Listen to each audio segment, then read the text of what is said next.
Great. Hi, everyone. So this week we are looking at APA style part 2. So APA, different elements here. We'll look at some general formatting rules for styling our papers in APA formatting, how to format a cover page, understanding the different sections, and then the different levels and styles of headings that we might also see in an APA style paper. I won't be going too much into depth on this because you will have a video from Jasmine from our Writing Center, who will be covering some of these things in this week's lecture as well. But I do want to kind of highlight a few things from my end, and then I will let her cover the rest. So a few slides here on APA style formatting, and then you're also reading a couple of excerpts from the APA manual this week as well.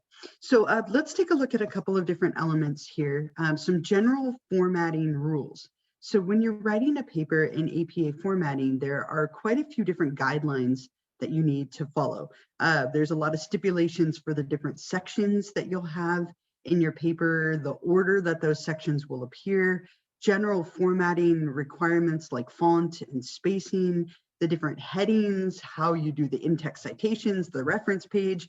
There's an incredible amount of stipulations that are there in order to allow everyone to follow those same guidelines to make the papers somewhat universal, and you know what to expect and where to find that information and all of the stuff that we talked about in part 1 of APA formatting.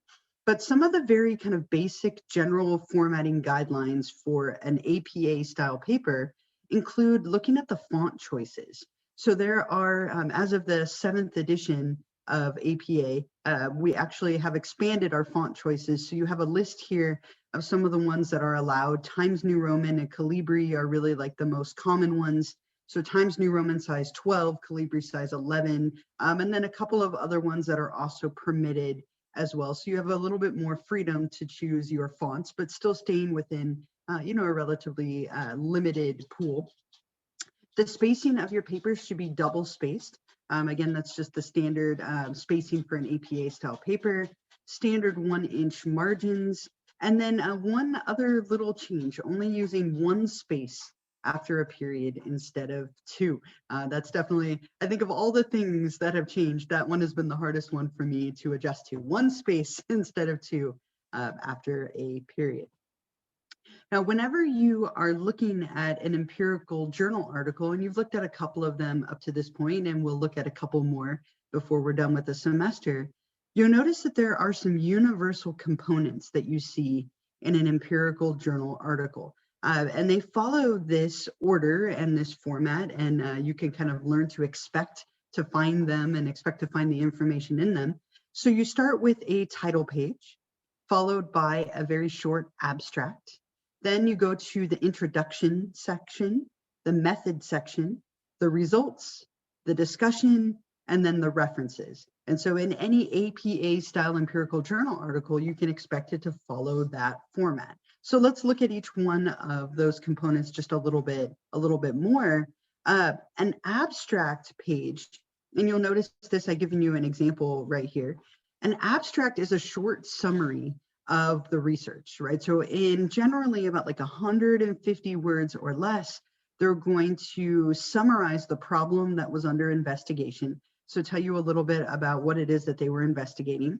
They're going to give you all of the pertinent characteristics of their participants, the essential features of their methodology, and then some of their basic findings. So they're basically taking their huge APA style paper and shortening it into 150 words or less. Abstracts are incredibly helpful in order to get a quick snapshot of what the research was about. And I'm sure you've read through many abstracts when you open a search database and you're looking, for example, in our library and you're trying to find an article, you're going to read the abstract very quickly to see if it sounds like it might be something worth reading the entire text. So this can be very helpful for like a quick index to decide whether or not the article is something that you want to read or might be relevant to whatever it is that you are studying. The title page is something that will have a little bit of information on it, right? So the title page is going to really be helpful for you in giving us the title of the paper, the author, who they're affiliated with, If it's a professional paper, it will have an author's note. For our purposes, we won't have that because we're doing student papers. A student paper instead will have the course date, the course number, the name of the course, the instructor name, and then the assignment due date. So some relevant information that you'll see for when it's a student paper versus some differences that you might see in a professional paper that you would see published in a journal. You're going to type your title in upper and lowercase letters centered in the upper half of the page. The title should be centered and written in bold face, right? So it's in a bold font. And all text on the title page should be double spaced, just like in the rest of the paper. Beneath the title, you're going to type the author's name, first, middle initial, and last name. And then beneath that, you're going to type the institutional affiliation, right? So you would type Moorpark College in our case, which should indicate the location of where the author conducted the research or where they're affiliated with for writing their paper. Again, there would be an author note if it was a professional paper, but not so much for us. And other than that, you'll have page headers and page numbers appearing at the top of the title page. Now, in the previous edition of APA formatting, you would do something called a running head.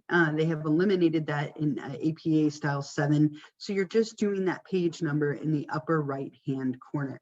And again, Jasmine from our Writing Center will go into some depth on how to do this as well as part of her presentation for this week. The introduction section that you would see in your paper is the first section of your report or the first section of your APA style paper. And it's intended to describe the purpose of the study, place the study in the context of previous research on the topic, justify your hypothesis, and it's going to really highlight that problem that's under investigation. So what is it that we are looking at, investigating, and studying? It's going to look at all the theories, past research, anything relevant to the problem being discussed. So they're giving you a bunch of literature and information to kind of help us to understand why this problem is interesting, how the current study relates to past research, what are the ideas that currently exist on this topic or on this problem. They're going to give you the different hypotheses that they're going to investigate in their experiment or in their article, and then some predictions that are specific to the study that we're talking about and that is listed. Now, you could think about the introduction almost like a funnel, which is why I have this image right here. Each paragraph brings you, as the reader, closer to understanding why the study was being done and what the different hypotheses are that you're making. So it's really setting the stage and the context for the paper, helping you to understand all of the relevant research and information so that you can then place this study into that bigger context. The next section is going to be the method section, which is going to explain in detail how the researchers conducted the study. This allows for replication, which we'll talk about in a later chapter, allows somebody else to go and replicate or repeat the study if they want to see if the results hold up or hold true a second time. It's generally divided into subsections. So you'll see a section on participants, materials, procedure. Right, this is where we're going to basically describe in detail how everything was done. How did we choose our participants? How were they recruited? How many do we have? What is the number? What are their demographics? So describe the participants in detail, the different characteristics about them so that somebody could go out and again, repeat or replicate the study. They're going to go through the materials. What were the pieces of technology or software or the documents used? What are the different tests or instruments that were used as part of the research? Again, so that you could go out and find them yourself or replicate it, or just understand what they have done. What are the materials that they have used? Finally, it's going to go through the procedures, a step-by-step explanation of the study. And it's going to go through the whole design. How were people broken into different groups? Were they randomly assigned? What were the things that were done? What happened from beginning to end of the experiment or of the research design? So really looking at each little thing about how the researchers conducted the study. And this is a very important section for understanding things like internal validity and external validity for how it was set up, how were the participants gathered, and so on. The results section is going to summarize all the data that was collected. and also go over the different statistical analyses that were performed. So what were the different statistical methods that were used in the test? How are we analyzing the data? The goal of this section is to report the results without any type of interpretation. So this is supposed to be very objective. It's just, here is the data, here are the statistics, here is the information that was collected and the statistical analyses. And then the subjective interpretation and like discussion of that will come in the next section. So they will reiterate the hypotheses and the predictions that were made, and then summarize all of the data that was collected, the analyses that were performed. There's often a lot of figures or charts or graphs in this section to present that data. But again, there's no interpretation here. It's just the results without any of that subjective commentary. That subjective commentary comes in the discussion, which comes next, where we're going to talk a little bit again about the things that we were investigating, the hypotheses and predictions, and then we're going to make sense of the data. So all of that data that we presented in the previous section, now we make sense of it. Do our results support the hypotheses and the predictions? And if not, then we can talk about some of the reasons why they might not support them. Maybe there was a flaw in the study, in the hypothesis, in the theories. Maybe the experiment wasn't conducted properly. We have that null effect. There could be a couple of different reasons to explain that.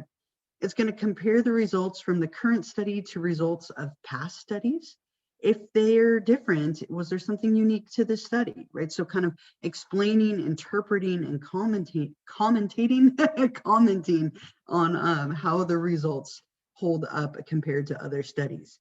They'll also talk about the significance or importance of the current study. What are some of the implications of this study? How could it maybe be used or applied?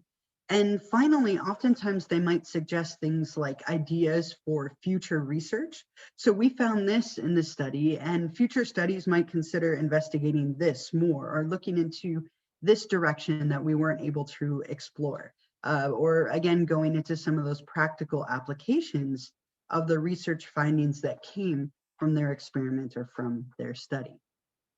Now, at the end, after the discussion, you would typically also then have a references page, but we're not worrying about that quite yet. We will get to the references page in a couple of weeks when we get to APA Part 3. So for now, make sure you get going on all the other required weekly materials. Don't forget to read through the chapter in the book and to watch the lecture videos and things that I've posted for you. And I will see you all next week for our next topic.